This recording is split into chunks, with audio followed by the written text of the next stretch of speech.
under here. What the gameplay needs to do is immerse you in the world, give you as many interesting actions to survive in this world and overcome obstacles. And obstacles could be infected, it could be other people, it could just be the environment, it could be rushing water, anything that could happen in this post-apocalyptic world. Are you clean? Yeah. But more than anything, it needs to put you in Ellie's shoes, that you're experiencing what Ellie's experiencing, making you feel what she feels. Because the more we do that, the more the emotional beats of the story work for us, and the more they work for us in this very unique way that only works in video games.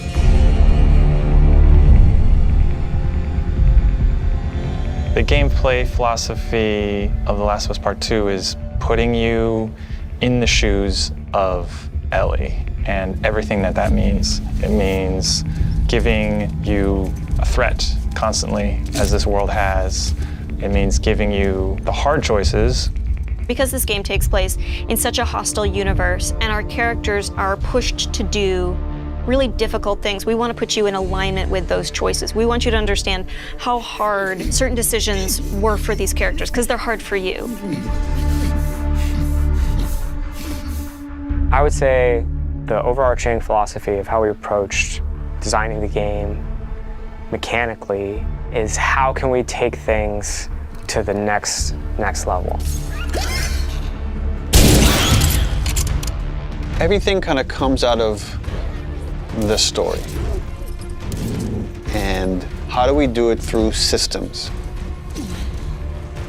So one is you have to feel the pressure of survival. Survive by the skin of my teeth. How do I use all the scrap around me? Any kind of bullet, any kind of rag, any kind of bottle of alcohol. How do we give you that sense of being a survivor in this world?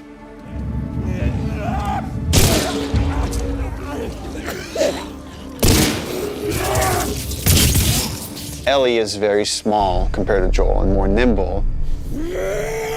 How do we make you feel like you're not the strongest person in the room, but you still should be able to rise to the challenge and survive, you know, a fight with a bunch of people that are all bigger than you?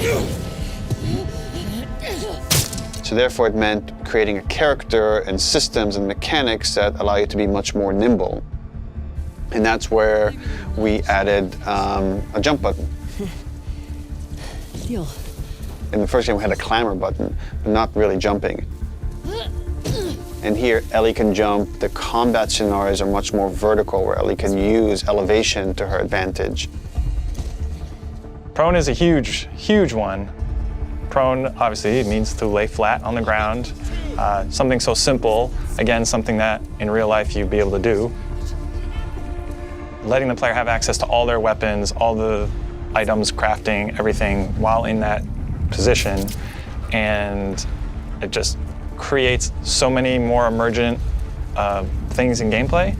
Now that we have this other state that the player could be in, which are very low to the ground, how else can we use this other than just hiding in vegetation? We're like, well, there's a lot of man-made things or different structures that have collapsed that allow just enough space for you to crawl under, and which means that now, as enemies are looking for you, you can crawl under things and hide, and it's just one more way to assess your environment and use it to Ellie's advantage. Now, because you can hide under things, we made them smarter and gave them the ability to look under things. So while you might hide somewhere and be safe for a while, eventually they're going to start looking under stuff, and if you're hiding under a truck and they spot you, they're going to yank you out and then try to kill you.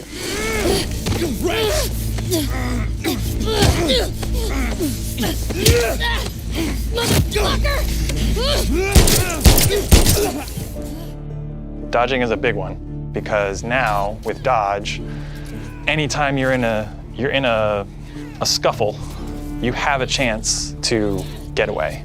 You have a chance to counterattack. It lets escape be an option as well. Sometimes you just gotta run. And that is another part of this world, which is sometimes the threat is so overpowering that you just have to get away.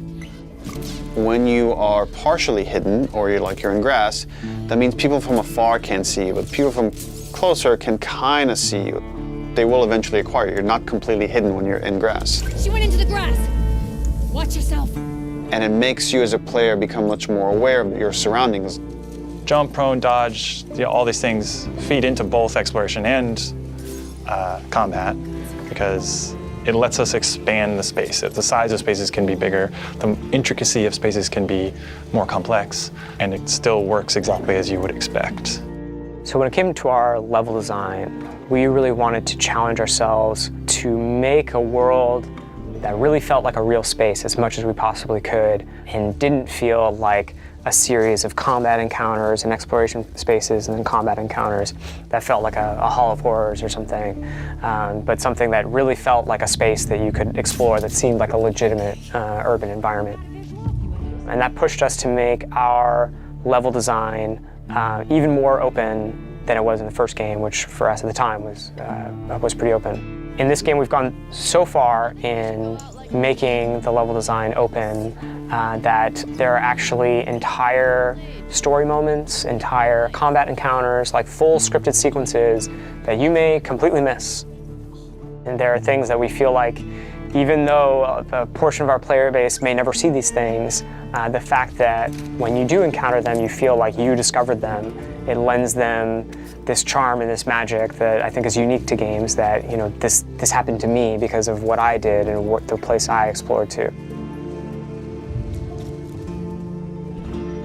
Crafting is very much about a payoff to exploration, meaning that when you enter new spaces, you want to look around for supplies. You want to open drawers and cabinets and look for different things that will allow you to craft either items that can help you heal, items that can help you attack multiple enemies at once, such as the Molotov or the landmine that Ellie can craft.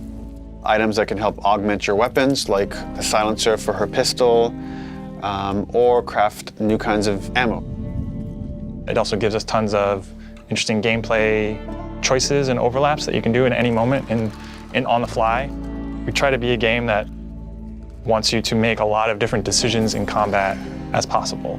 And the way that we've expanded the recipe roster and all of the recipes and how they interact with each other is carefully chosen for the different ingredients and making sure that you always have these interesting decisions to make. We put a much stronger emphasis on the importance of the choices you make in the long term for your character. It'll be useful. Through the weapon upgrade system, through the player upgrade system, there aren't enough resources in a single playthrough to fully upgrade your character. The choices that you make, you're going to have to live with, and we wanted to make sure that all of the choices that you made had a really noticeable and tangible effect on the way that you play.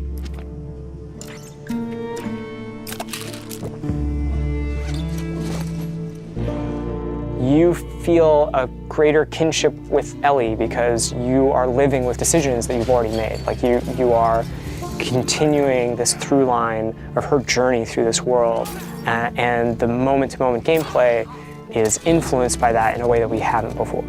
The realization that your choices have these long-term consequences is very much like the nature of the narrative of the game.